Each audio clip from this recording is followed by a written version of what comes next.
ভারতীয় pace bowler Mohammad শামির বিরুদ্ধে পরকীয়া, ম্যাচ কারচুপি, মারপিট সহ একাধিক অভিযোগ এনেছিলেন তার স্ত্রী হাসিন জাহান। এবার এই পেসারের বিরুদ্ধে নতুন করে অভিযোগ তুলেছেন তার স্ত্রী। মোহাম্মদ শামির কিছু চ্যাট স্ক্রিনশট সামাজিক যোগাযোগ মাধ্যমে শেয়ার করেছেন তিনি। সেটি নিয়ে আলোচনা সমালোচনা শুরু হয়েছে নেট পাড়ায়।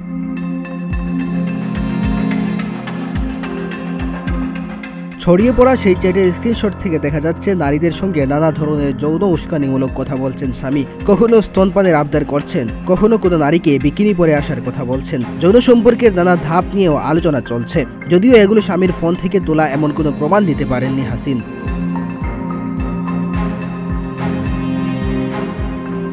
স্ক্রিনশটগুলো শেয়ার করে পেস বোলার স্বামীর স্ত্রী লিখেছেন, ইয়া আল্লাহ, তুমি সবাইকে ইনসাফ দাও, আমাকে আর আমার মেয়েকেও দাও। পাগল কুকুরের দল আমার পেছনে লেগে আছে, ওই কুকুরগুলোকে তুমি শাস্তি দাও। অবশ্য পোস্টের মন্তব্য সেকশন দুই ভাগে বিভক্ত।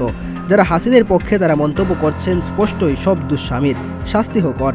স্বামী ভালো ক্রিকেট খেলে ঠিকই, তবে ভালো মানুষ নয়, এই চ্যাটগুলোই তার প্রমাণ।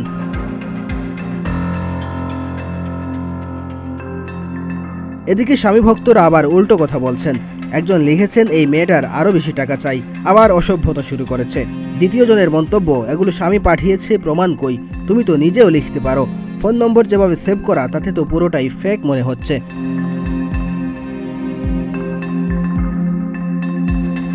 কলকাতা নাইট রাইডার্স দলে খেলার সময় চিয়ার লিডার হাসিনের সঙ্গে প্রেম হয়েছিল স্বামীর। 2014 সালে তারা বিয়ে করেন। সেই সময় স্বামীর সঙ্গে প্রায় সব ইভেন্টেই দেখা যেত হাসিনকে। 2015 সালে তাদের একটি মেয়ে সন্তান হয়। এর কয়েক বছর পর থেকেই সম্পর্কের অবনতি হতে থাকে। 2018 সাল থেকে সম্পর্কের অবনতি হয় তাদের। বর্তমানে তারা আলাদা থাকছেন।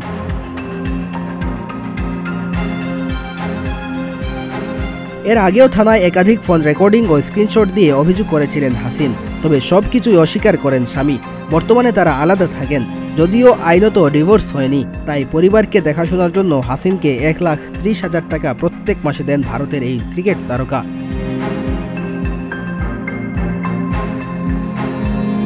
ডেস্ক রিপোর্ট, প্রতিদিনের বাংলাদেশ।